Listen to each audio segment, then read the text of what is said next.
પ્રણામ વિદ્યાર્થી મિત્રો, માધવ વિદ્યા સંકુલ ઓનલાઈન ટીચિંગમાં આપનું હાર્દિક સ્વાગત છે। આજે ધોરણ 12 વિષય ગુજરાતી અને કાવ્ય નંબર 17 પથ્થર થરથર ધ્રુજે।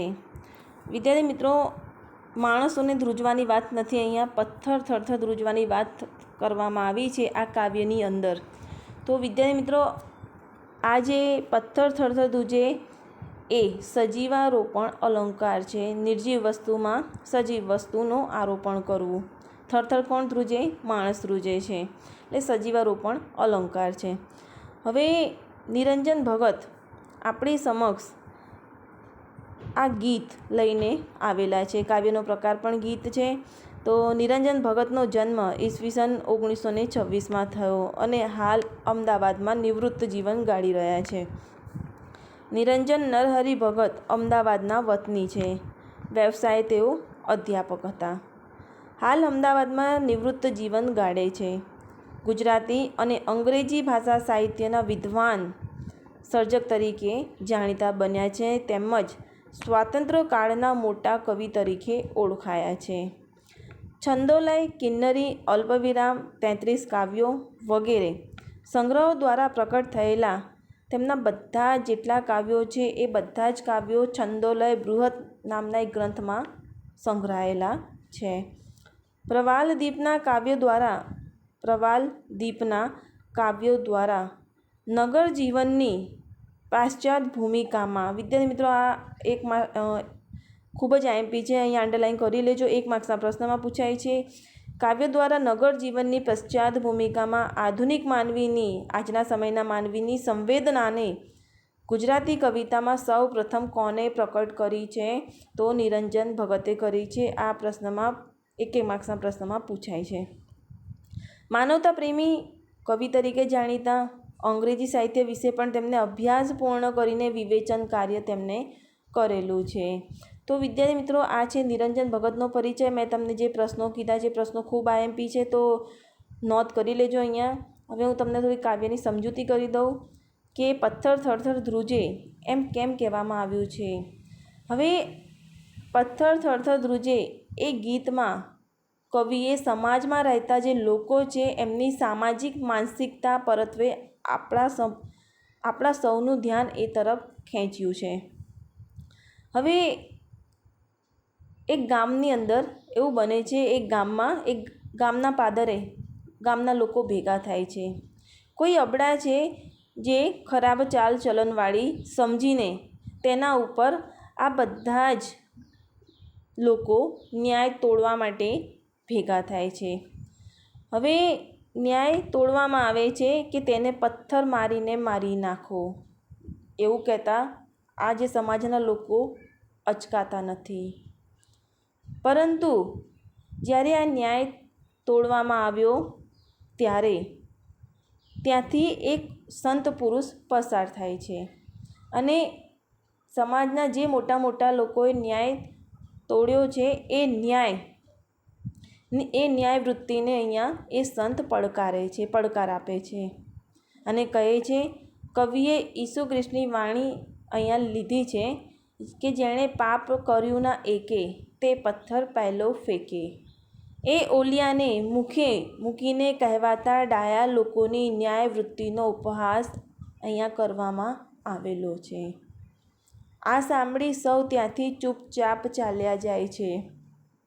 ન્યાય પદ્ધતિનો ભોગ બનવા જતી અબળાને હોશિયારીથી આ સંત બચાવી લે છે। ઓલિયાના મુખે મુકાયેલી આ પંક્તિ આંતરખોજ માટે અહીં પ્રેરણા પૂરી પાડે છે। વિદ્યાર્થી મિત્રો, આ જે કાવ્ય છે પદ્યાત ગ્રહણમાં પણ 5 માર્ક્સનું પૂછાય છે, એટલે આ કાવ્ય ખૂબ જ આઈએમપી છે।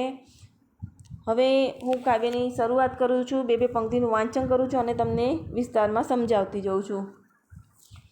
હવે પથ્થર થરથર ધ્રુજે એટલે કે સમાજમાં રહેતા જે લોકો છે એમની સામાજિક માનસિકતા તરફ આપણું ધ્યાન ખેંચ્યું છે। શું બની ઘટના છે? તો ઘટના બની છે એક ગામમાં એક અબળા સ્ત્રી પર શંકા જતાં બધા લોકો ન્યાય તોડવા ભેગા થાય છે।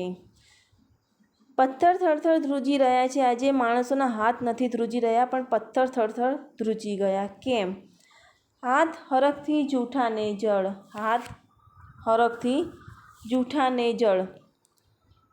પથ્થરની ત્યાં કોણ વેદના બૂજે. હવે જે માણસો ત્યાં છે એ માણસોના હાથ હરખ એટલે આનંદથી જૂઠાને જળ બની ગયા છે, એટલે કે સંવેદનહીન બની ગયા છે. પથ્થરની ત્યાં કોણ વેદના બૂજે, એટલે કે પથ્થરની ત્યાં જે વેદના થઈ રહી છે એ વેદના કોણ દૂર કરશે, કોણ બુઝાવશે, કોણ દૂર કરશે. બૂજે એટલે કે દૂર કરે. પથ્થર થરથર ધ્રુજે છે. અનાચાર આચરનારી કો અબળા પર ભાગોળે, એક ગામના ડાયાજન સૌ ન્યાય નિરાતે તોડે. હવે અનાચાર એટલે કે કુકર્મ અને દુરાચાર. આચરનારી એટલે કે વર્તન કરનારી. કો એટલે કે કોઈ. અબળા એટલે કે નિર્બળ નારી. ભાગોળે એટલે કે ગામનું પાદર. તો ગામના પાદરે એક દુરાચાર કરનારી, એક અધર્મ કરનારી, વર્તન કરનારી કોઈ અબળા પર ગામના પાદરે લોકો ભેગા થયા છે. અને એક ગામના ડાયાજન, હવે જે લોકો ગામના, અહીંયા ડાયાજન લોકોની વાત કરવામાં આવી છે. હવે ગામના ડાયાજન એટલે કે જે મોટા મોટા લોકો છે, જે ન્યાય તોડવા અહીંયા ભેગા થયા છે, એ લોકોની વાત અહીંયા કરવામાં આવેલી છે. હવે શું ન્યાય તોડે છે ત્યાં? તો આ કુલટાને પથ્થર મારી મારી નાખો, એમ કિલ્લોલ કૂંજે. હવે આ કુલટાને, જે ખરાબ ચાલચલનવાળી છે, એ કુલટાને બધાએ પથ્થર મારીને મારી નાખો, એમ કિલ્લોલ કૂંજી રહ્યો છે, એમ લોકો ત્યાં આનંદથી ગાઈ રહ્યા છે. હવે જ્યારે આ ન્યાય કરવામાં આવ્યો, બરાબર, ગામના જે ડાયાજન લોકો છે એ દ્વારા જ્યારે ન્યાય કરવામાં આવ્યો, ત્યારે એક સંત માણસ ત્યાંથી પસાર થાય છે. અહીંયા લખેલું છે કાવ્યની પંક્તિમાં, એક આદમી સાવ ઓલ્યો વહી રહ્યો તો વાટે. એક આદમી એટલે કે એક માણસ સાવ ઓલ્યો એટલે કે અહીંયા સંત પુરુષ એટલે કે ઈસુ ખ્રિસ્તનો માણસ. વહી રહ્યો તો વાટે એટલે કે માર્ગથી પસાર થઈ રહ્યો હતો. એક આદમી સંત ત્યાંથી એ માર્ગથી પસાર થઈ રહ્યો હતો. સુણી ચુકાદો ચમક્યો, થંભ્યો ઉરના કોઈ ઉચાટે. હવે ત્યાંથી પસાર થતાં એને ચુકાદો સાંભળ્યો, થંભ્યો ઊભો રહ્યો, ઉરના કોઈ ઉચાટે એટલે હૃદયમાં એને કોઈ ઉચાટે એટલે ચિંતા થવા લાગી કે આ શું થઈ ગયું અહીંયા. હાથ અને પથ્થર બંનેને જોઈ એનું દિલ દયાથી દૂજે. હવે હાથ અને પથ્થર, લોકોના હાથ અને પથ્થર, હાથમાં પથ્થર જોઈને એ જે સંત છે એ સંતનું હૃદય દયાથી દૂજી રહ્યું છે, એને દયા આવી રહી છે. આ દુનિયાના શાણાઓના દુનિયાદારી જાણે. આ દુનિયાના શાણાઓ એટલે કે જે દોડડાયા લોકો છે, જે સમાજમાં મોટા મોટા લોકો છે, જે ન્યાય તોડે છે, જે પોતે પાપ કરે છે, એ પાપ કરે તો કાંઈ નહીં, પણ કોઈ અબળા કે કોઈ નબળો વર્ગ, જ્યારે વ્યક્તિ, જ્યારે એનાથી ભૂલ થાય તો એની ઉપર એવી રીતે ન્યાય તોડવા બેસી જશે કે જાણે પોતે તો કોઈ ભૂલ કે પોતે તો કોઈ પાપ કર્યું જ નથી. એવા ડાયા લોકોની વાત અહીં કરવામાં આવેલી છે. તો દુનિયાના ડાયા લોકો એટલે કે શાણા લોકો દુનિયાદારી જાણે. તો શું દુનિયાના જે લોકો છે, જે ડાયા લોકો, એ સંસારની વ્યવહારિકતાનું તેમને ભાન નથી? એ નથી જાણતી દુનિયાદારી શું છે? ટોળા પર ત્યાં એમ હસીને બોલ્યા ટેવ પ્રમાણે. હવે ત્યાં ગામના પાદરે આખું ટોળું ભેગું હતું. ત્યાં ટોળા વચ્ચે આવીને એ સંત પુરુષ, એ ઓલ્યો પુરુષ હસીને બોલ્યા ટેવ પ્રમાણે. તેને હસીને બોલવાની ટેવ છે, તો ટેવ પ્રમાણે એ હસે છે અને બોલે છે. શું બોલે છે? તો ઈસુ ખ્રિસ્તની સંતવાણી અહીંયા બોલે છે. જેણે પાપ કર્યું ના એકે, તે પથ્થર પહેલો ફેંકે. હવે ઓલિયાને ચુકાદો સાંભળીને ત્યાં થંભી ગયો અને એ અબળા નારી ઉપર તેને દયા આવી રહી હતી. અને ત્યાંના જે લોકો છે, જે જળ થઈ ગયા છે. જે લોકો દુનિયાદારી નથી જાણતા એ લોકોની વચ્ચે આવીને એ ઈસુ ખ્રિસ્તની વાણી બોલે છે, જેણે પાપ કર્યું ના એકે તે પથ્થર પહેલો ફેંકે. હવે આ દુનિયામાં આપણે બધા જ માણસોએ ક્યાંય ને ક્યાંક તો પાપ કર્યું જ છે. જાણતા અજાણતા આપણે પાપ સર્વ કરીએ છીએ, બધા જ કરે છે. પણ શું આપણે એમ કહી શકીએ છીએ કે મેં પાપ નથી કર્યું? કોઈ આ વાત કહી ન શકે વિદ્યાર્થી મિત્રો, કારણ કે જાણતા અજાણતા આપણાથી પાપ થઈ જ જાય છે. એટલે જેણે પાપ કર્યું ના એકે તે પથ્થર પહેલો આવીને આ અબળા નારી ઉપર ફેંકે, એવું અહીંયા સંતે કહ્યું છે. હવે બધા વિચારમાં પડી ગયા. ગામના જે પાદરમાં આખું જે ટોળું ભેગું થયું હતું એ ટોળું વિચારમાં પડ્યું. બધા એકબીજા સામે ત્યાં જોઈ રહ્યા અને બધા એકબીજાની સામે જોઈને કે ભાઈ કયો વ્યક્તિ એવો છે જેણે પાપ નહીં કર્યો. એટલે બધાને હવે ધીમે ધીમે ધ્યાન આવે છે કે ના, અમારાથી બી ક્યાંય ને ક્યાંક પાપ તો થયું છે. એટલે કોઈ પણ પથ્થર ફેંકવા પહેલાં એ અબળા નારી પર આવતો જ નથી. હવે શું બને છે? એક એક અલોપ પહેલાં સજ્જન. હવે એક એક અલોપ એટલે કે ગાયબ થઈ જવું. તો જેટલા લોકો ટોળામાં ઊભા હતા એ બધા સજ્જન પુરુષો હવે એક એક કરીને ગાયબ થવા લાગ્યા. પોતાના પથ્થર ફેંકીને ત્યાંથી એક એક કરીને જતા થાય છે, ગાયબ થાય છે.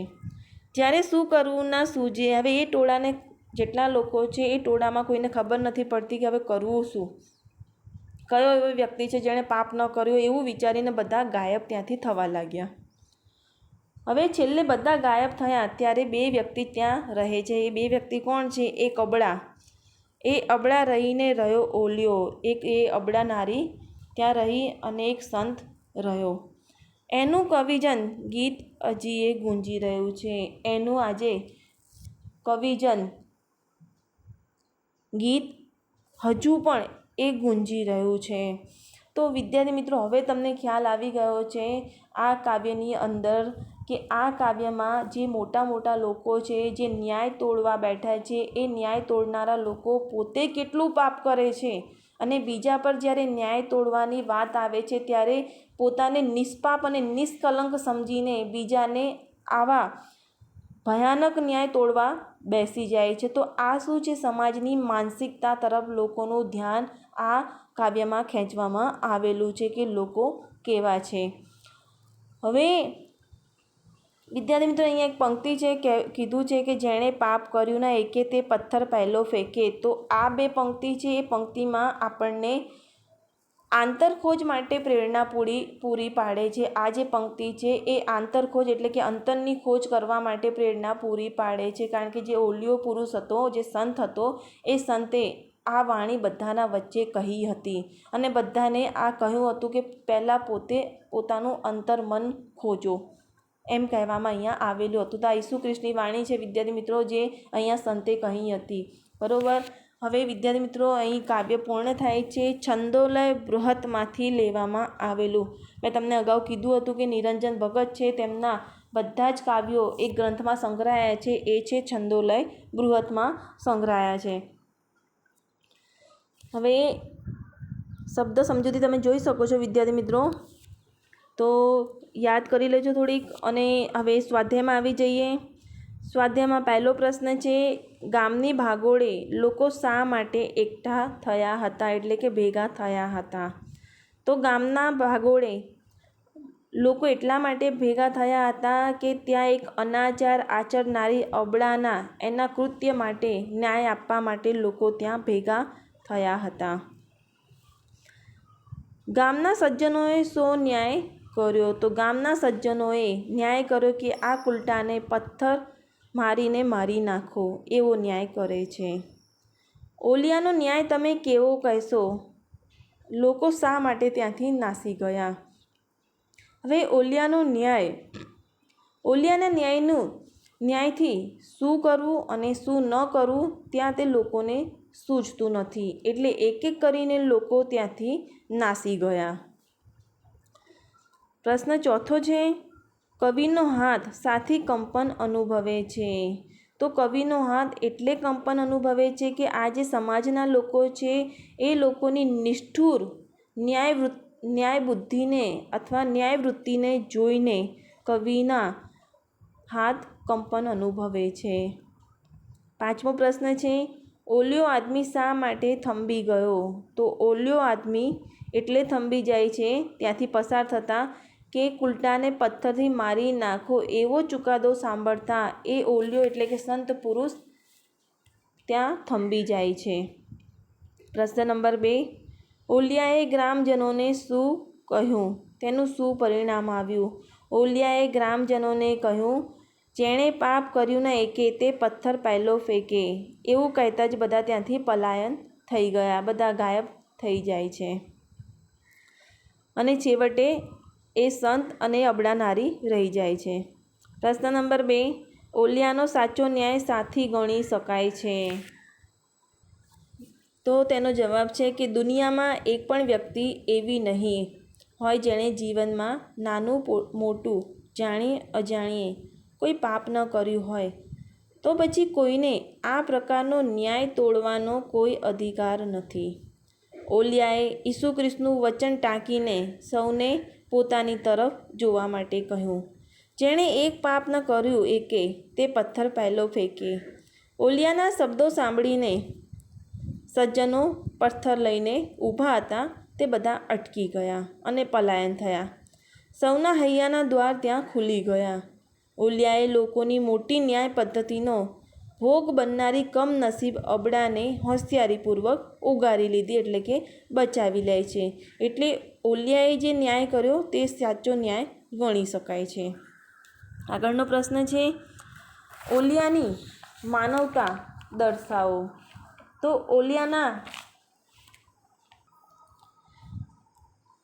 ઓલિયાની માનવતા અહીંયા દર્શાવવામાં આવેલી છે કે ડાયાજનોએ જ્યારે ન્યાય તોડ્યો બધાએ ભેગા થઈને આ કુલટાને પથ્થર મારીને મારી નાખો, આ સાંભળી ઓલિયાના દિલમાં માનવતા જાગી.